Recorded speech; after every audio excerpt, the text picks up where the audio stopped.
less than the speedometer.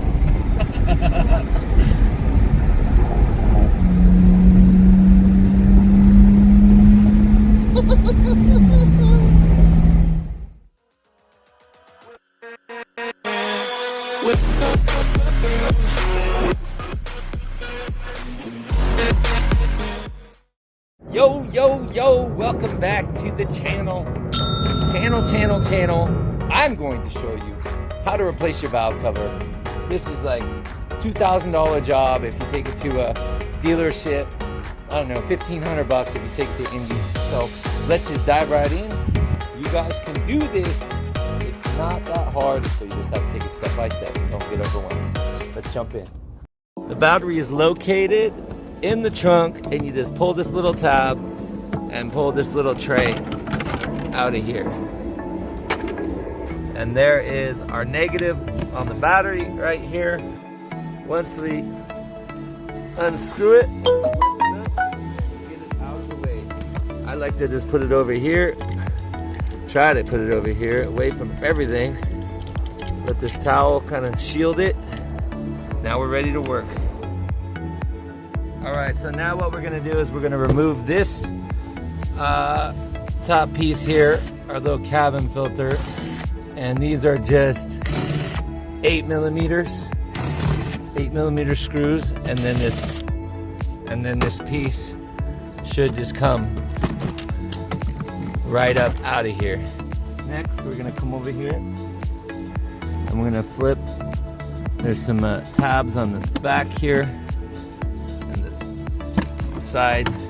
Get this, and it's usually an 8mm screw, but somebody put these screws in there, so this will be fairly easy. Take it off. I'm going to do the same for the other side. There we go. Get that out of the way. Now this is your, I believe it's a microphone, but or it might be like an air sensor or something. But anyway, you twist it and pull it out and move it out to the side. Now that we have this out, this whole piece will just slide out of here. First, we want to take this piece off, and what we're gonna do is we're gonna take a pick and you're just gonna pop these three down here and pull this hose out. Pull this hose out, and now this piece will just wiggle itself on out, just like that. I'm going to remove my stabilizer bar. It is a E18 Torx, just like that. You don't have to remove it all the way. You can just kind of put it like that. Now each side is a 16 external Torx E16. You do remove those bolts all the way. Then all you do is just pull this bar, and it'll slide right out on both sides. Boom. Just make sure that you kind of keep track of where the bar is at. I like to put the bolts back in the holes so you don't lose them. They're easy to lose, believe me. All right, now I'm going to use a 5mm hex. It's actually, I think it's a 6, but the 5 works. And there's three of these holding the vanity cover on.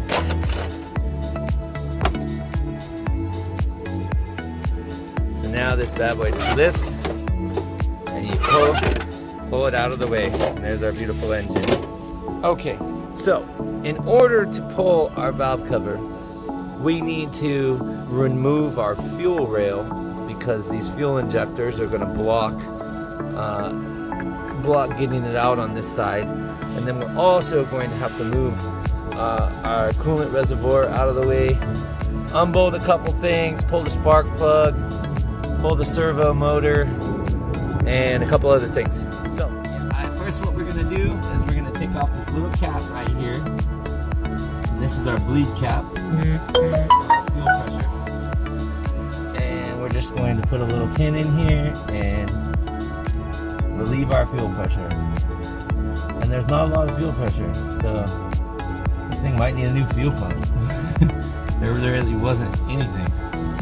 That is pretty crazy. Alright. Next, we are going to take this nut off, and I think it's a 17. So we have two 10 millimeters.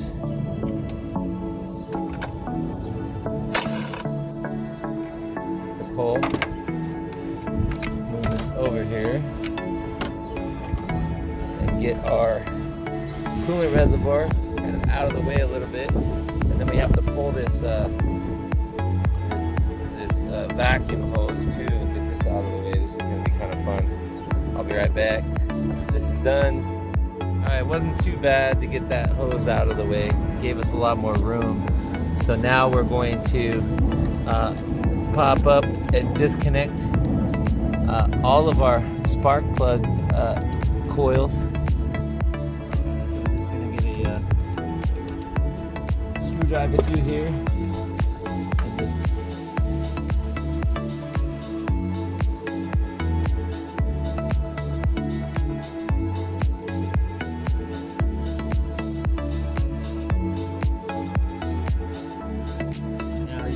Press the two little tabs and disconnect the servo.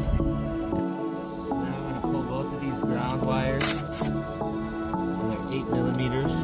Don't lose them, they're really small. And make sure you hook the ground back up. When you're done, there's another one in the back here. We're going to pull that as well.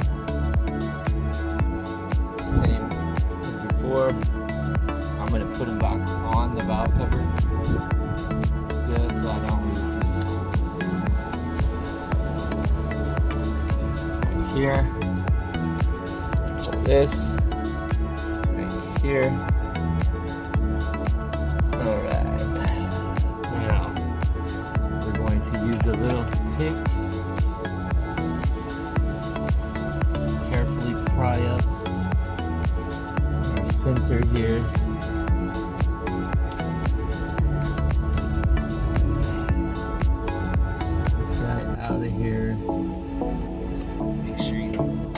Don't break the tabs, that's all.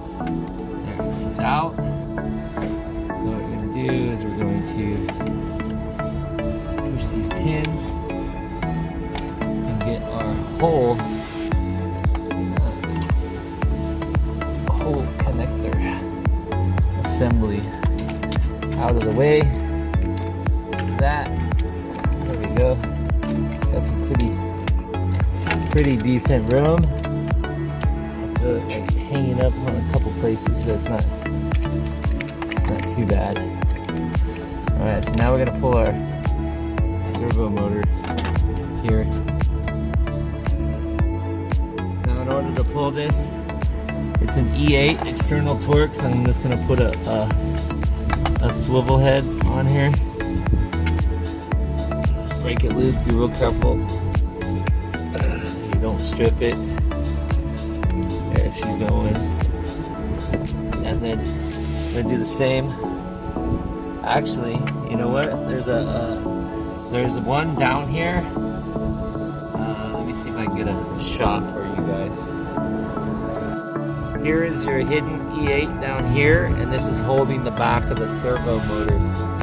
So what we're gonna do is we're gonna release this, then we're gonna release the two bolts over here.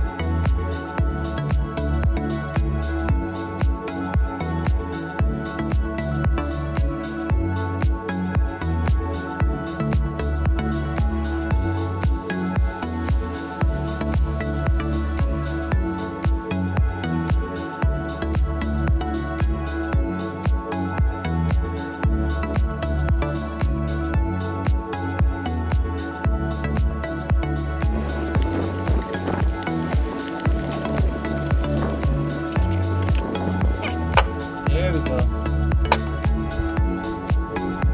There's our valvetronic motor up. And now our valvetronic motor is out. Alright, now that we've done that, we want to unlock the box top here. There we go. There we go. now we want to pull our wiring up and out of this deal here to give us some more room, enough to pull the valve cover.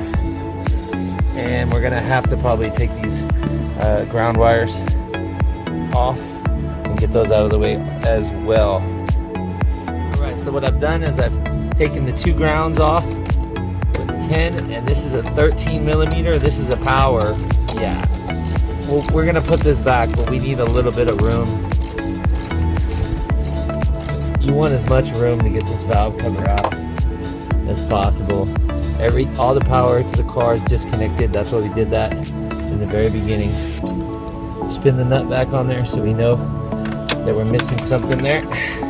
It's pretty obvious. And now we almost have an unobstructed range for these bolts, and it's an external E10. All right, now we're gonna try to go around to just all the E10 bolts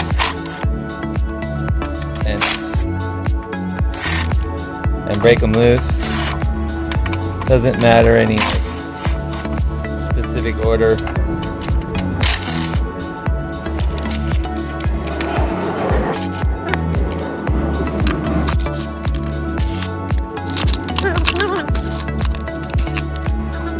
We've gotten most of our bolts.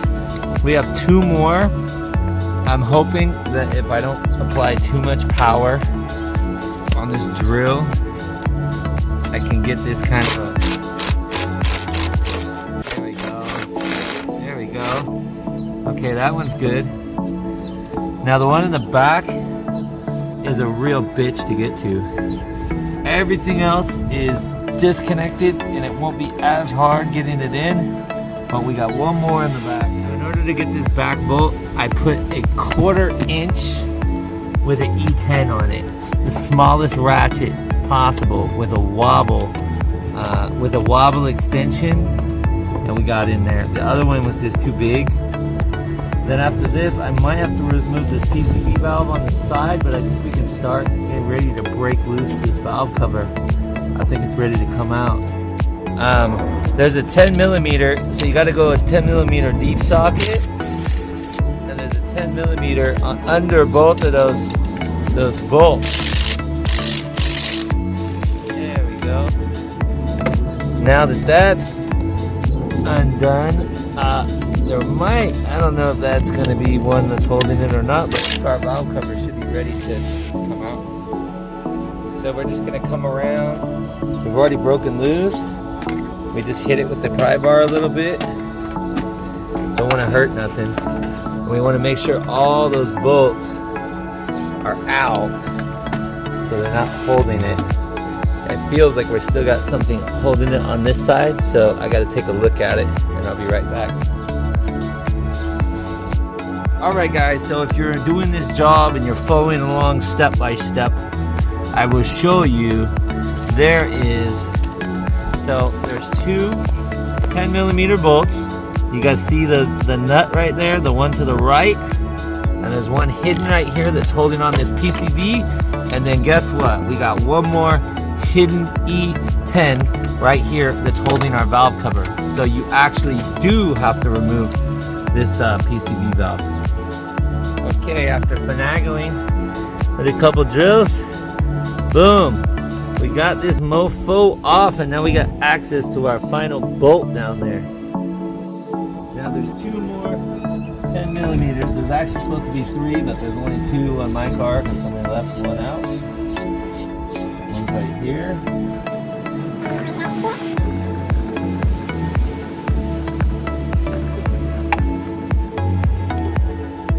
There was a ground right here where my finger is, and I disconnected the 2 ground lines so we could get a little bit more room.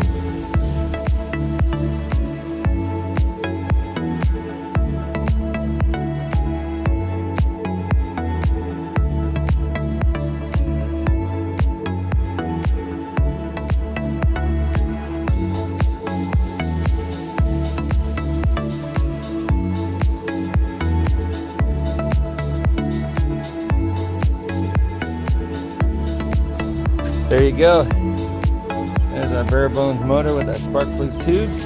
We're gonna clean that off and get ready to throw the other valve cover back in. I ran inside real quick and I was just comparing the new valve covers, and they are pretty identical.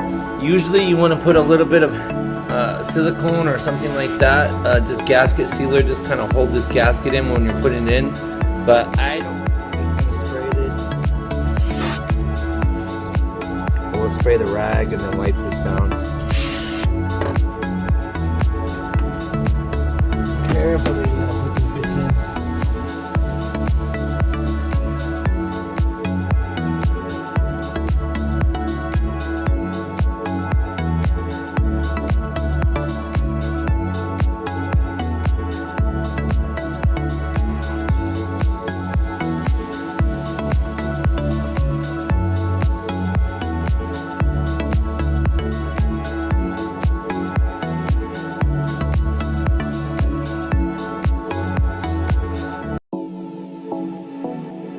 Alright y'all, so my phone died at the most important part again, so I'm gonna basically, we have put our valve cover on and we're doing the torque spec.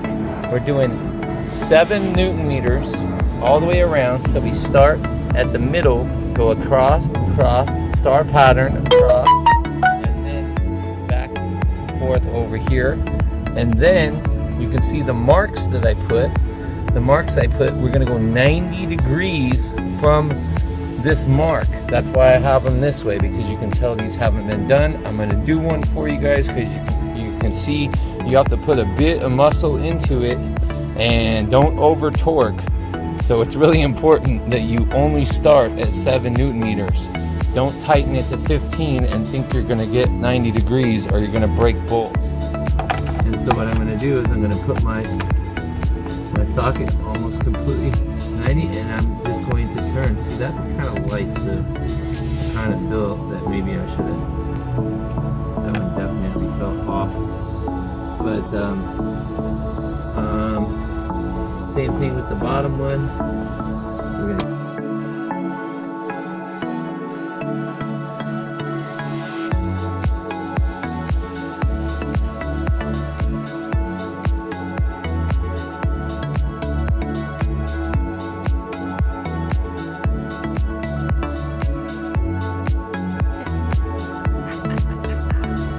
Here it is, guys. The next day, the bimmer is finished.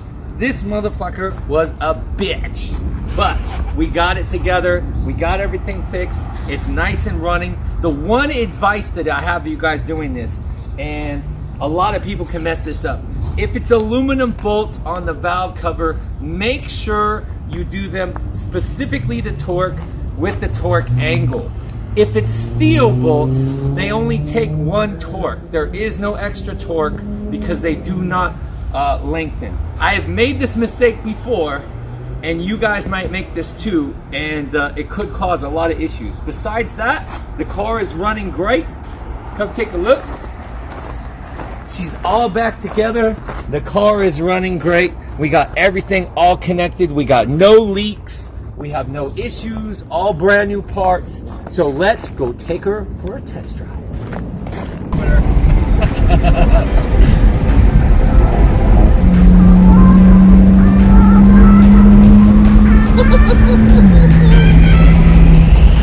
Hell yeah.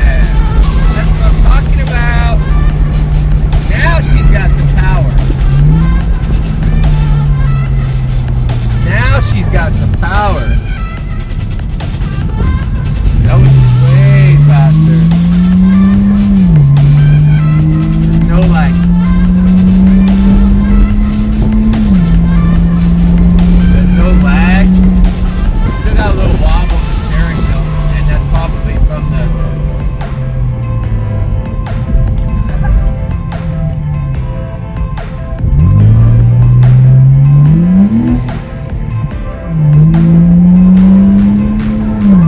Skip the gear on that one.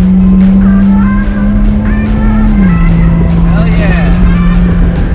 Still got some power now. It's running good. The engine is running. completely. This is exactly how a 3.0 BMW is supposed to sound. I know because I have one parked on the other side of the wall. And this is exactly what mine sounds like. So, another successful fix for findfixxflip. If you guys haven't done so already, if you like the content, shoot me a like, subscribe to the channel. We got 420 subs and growing. Subscribe to the channel. Have a good day. I'll see you on the next video.